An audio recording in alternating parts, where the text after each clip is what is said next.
Hello everyone, I'm Dr. Monu Singh, Senior IVF Specialist, Krista IVF, Noida. Today we are going to talk about gestational hypertension. Gestational hypertension is characterized by high blood pressure during pregnancy. A blood pressure reading of more than equal to 140 by 90 mm of mercury is considered to be as high blood pressure.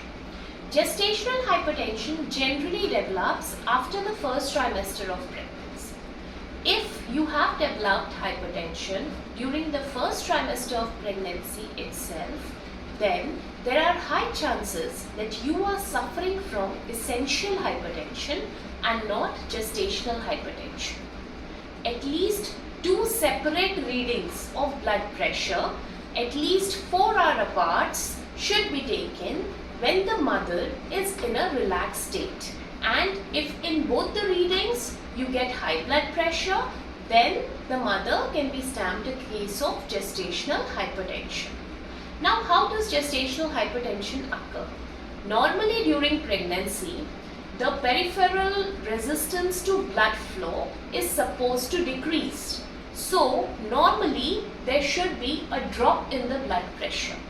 But if due to any reason or any pathologic reason, if this drop of blood pressure does not occur, then there is rise in the blood pressure during pregnancy, resulting in what is called as gestational hypertension.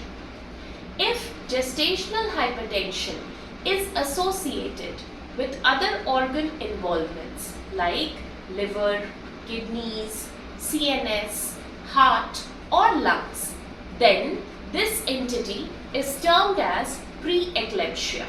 Preeclampsia in itself is much more dangerous than gestational hypertension. What are the steps to manage gestational hypertension? First is dietary modifications. You have to take a no extra added salt diet. Also, try to take salt with low sodium. You might need some antihypertensives to control your blood pressure, which is fine. If the blood pressure is under control, then this disease is not very serious. Also, you should monitor your blood pressure. When the blood pressure is not under control, then at least twice daily monitoring of blood pressure is required. But once it is under control, then once daily monitoring of blood pressure is sufficient.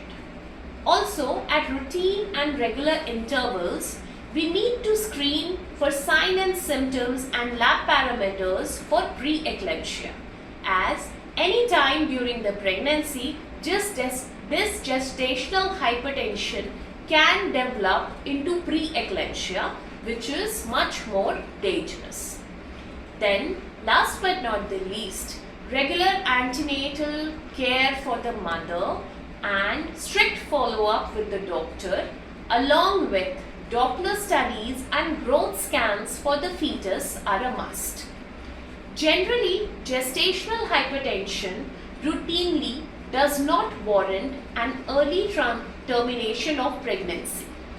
But if due to any reason this gestational hypertension changes into severe preeclampsia, or the gestational hypertension is uncontrolled in spite of giving high doses of antihypertensives, then an early termination of pregnancy might be considered for the same.